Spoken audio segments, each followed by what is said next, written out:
So ayun na nga, 'di ba? Sabi ko sa inyo kahapon na mabibili ako ng tatapusin ko, lulutuin ko yung natirang kiniling. Binlender ko na corned beef, singkamas, carrots, at saka mga ricado. Meron lang akong natitira na halos kalahati na parami ang ating i-re-ref ko to, and then bukas baka makabili ako ng flour or all-purpose flour. Titingnan natin kung pwede ba tong gawing patty or yung patty mismo, so yung or di kaya bola-bola, pwede natin gawin tong bola-bola. Titingnan natin kung haluan natin to ng flour, kung ano lang yung pwede nating mahalo bukas. Kasi nakalimutan kong bumili ng flour talaga dahil nagmamadali ako, dahil bukod sa nagtitipid, nagmamadali ako dahil nga COVID, so natatakot akong lumapit ng mga tao doon. Bibili ako ng konting baboy, lalagyan natin ng baboy para lumasa-lasa man lang. Para kahapon kasi meatloaf, ngayon lalagyan natin ng konting baboy. So gagawa tayo ng bola-bola, ano ba? Giniling na baboy, tapos all-purpose flour, baking soda, lumpia wrapper dahil prepetohin natin yung natirang saging. So tara, kinwintas ko na to para at least makita nyo kung anong itsura ng palengke na pupuntahan ko.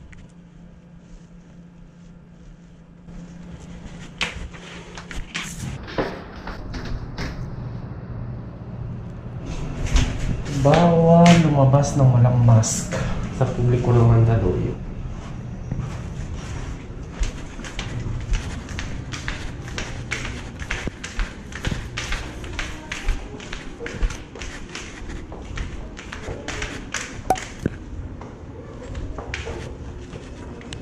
Bukas na ho kayo? Yes po. As pick up lang? Opo. Sige. Tapo, Naka-promo kami, sir. ha? Naka-promo po. Paano pag ano? Ito. May service ba yan? Service charge? Tama ba? Yan ang price niya. Sige, sige. Salamat.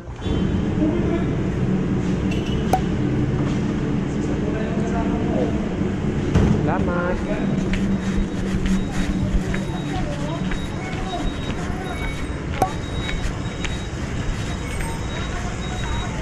Ano to kaya? Bagoong? Magkano to? 35. Sige, kuha mo na akong pera. 35. Ito, magkano po?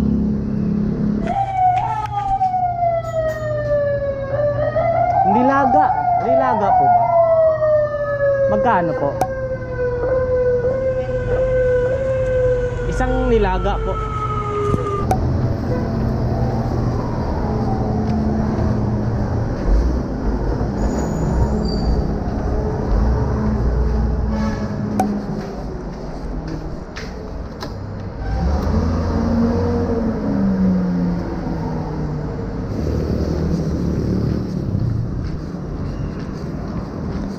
May panukli na kayo sa ano kaya? 1,000? Wala pa. Meron na. Ano bilhin mo?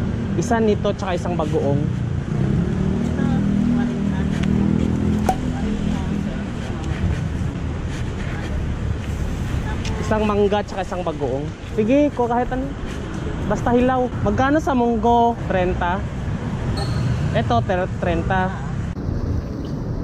Sama mo na to.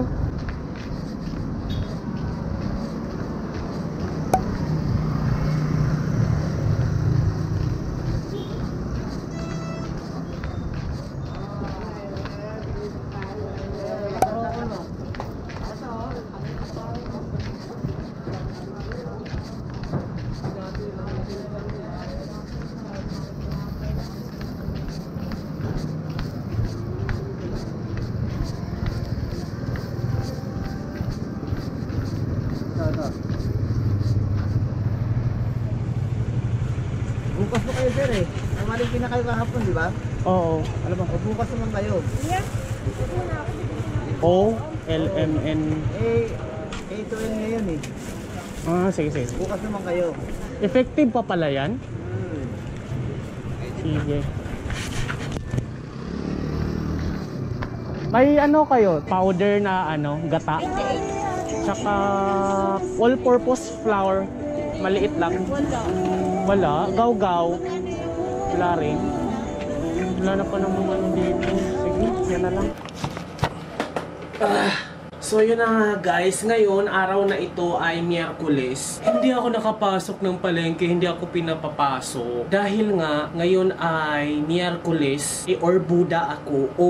So LM, yung M to Z, bukas pa pala. So since O ako, hindi ako pinapapasok. So, hindi ako nakabili ng lumpia wrapper at saka ng all-purpose flour at baking soda. So, yung tira natin kahapon, i-ref pa rin natin yun dahil hindi natin maluluto yun unfortunately. Tapos, ang pinamili ko na nga lang ngayon ay simpleng, na lang, akatin na ng ulo ko, maliligo ako after nito. So, ito, 1 kilong mangga, Indian mango, 50 pesos. Tapos, bumili ako ng saging, 40 pesos. 3, 4, 5. Ito, 40 pesos lang to.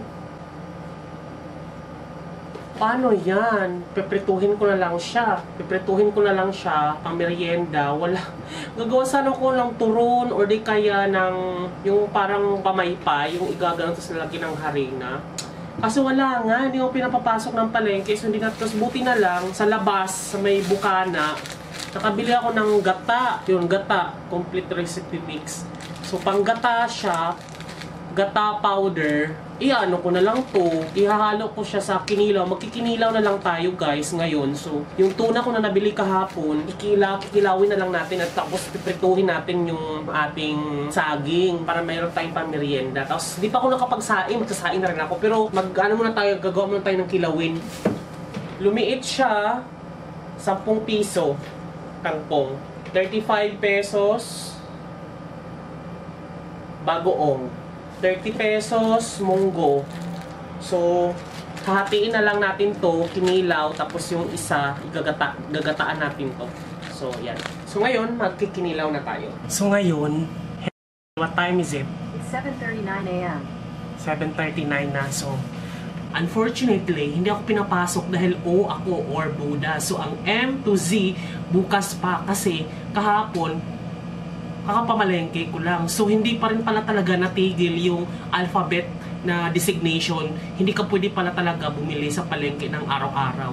Kasi nakalagay doon, end ng April 30. Hala, May na. Tuloy-tuloy pa rin. So, yung city ordinance, iwan ko lang kung city ordinance ba ang nag-impose nito. Kasi modified na tayo eh. Sa pag-modified, so ibig sabihin po ba, every city may sariling ordinance? Baka, kasi wala akong alam eh. So, yun, Mandaluyong, naka-modified naman kami. Akala ko kasi, pwede na pumunta ng palengke anytime, any days. So, kahapon, di ba kapamalengke lang natin kahapon. So, ngayon, hindi ako pinapapasok. So, unfortunately, ang nabili lang natin ay sa labas, sa may bukana. So, bibili ako ng kangkong na 10 piso. Tapos, ang bala ko, magkikilawin na lang tayo. Pasensya na, hindi pala araw-araw nakakapasok sa palengke. So, tayo na mag-a-adjust.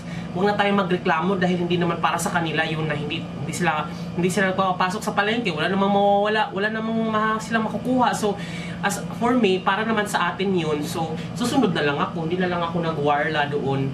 Kasi most of mga ganyan kasi, pag hindi ako papasok, nagwawala ako nagagalit ako. So, pagbigyan na natin dahil tayo na mag-adjust para sa atin din naman yun eh.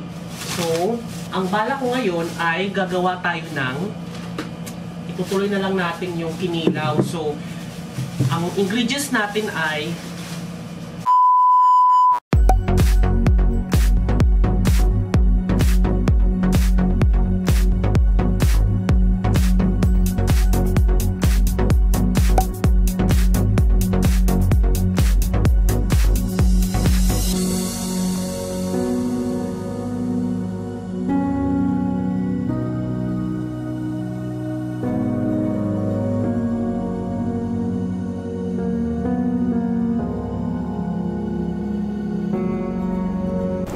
so ayun na nga guys, itong socket na ito, sobrang bilis niya talagang i-set up. Isasaksak mo lang, i-add mo lang yung device doon sa Smart Life na app.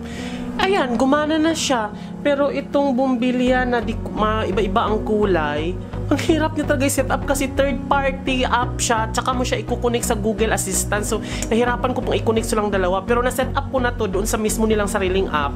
Hindi ko lang alam kung paano siya i-connect para magiging voice command. Pero na-try ko na to. Ang ganda kasi iba-iba ang kulay. Iba, kung ano yung gusto mong ikulay, yun yung lalabas. Pero, na-connect ko na siya doon na mismo sa lamp. Pinangalanan ko siya ng table light. So, pag utusan ko siya, hey Google, turn off table light.